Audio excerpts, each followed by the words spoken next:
Vardas Ronaldas ir aš esu Mažeikių Henriko Nagio viešosios bibliotekos savanoris. Man 15 metų, mokosi Gabijos gimnazijoje. Laisvalaikiu mėgstu žaisti krepšinį, aktyviai leisti laiką su draugais.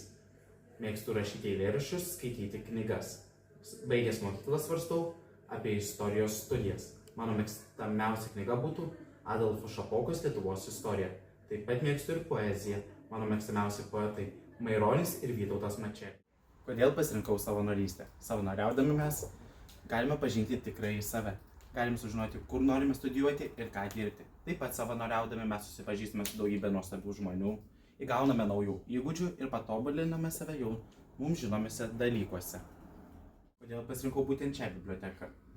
Čia galima pasirinkti knygų ir ne tik. Dabar esame vaikų ir jaunimo literatūros skyriuje.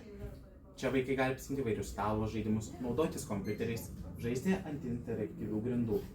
Taip pat vyresnių klasių mokiniams yra skirtas atskiras literatūros fondas. Periodikos yra informacijos skaitykloje.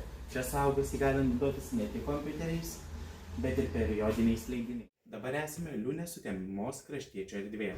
Čia vyksta įvairūs renginiai ir vyksta įvairios parodos. Kviečiu visus miesto bei rajono gyventojus, taip pat svečius apsilankyti Mažeikių Henriko Nagio viešojoje bibliotekoje.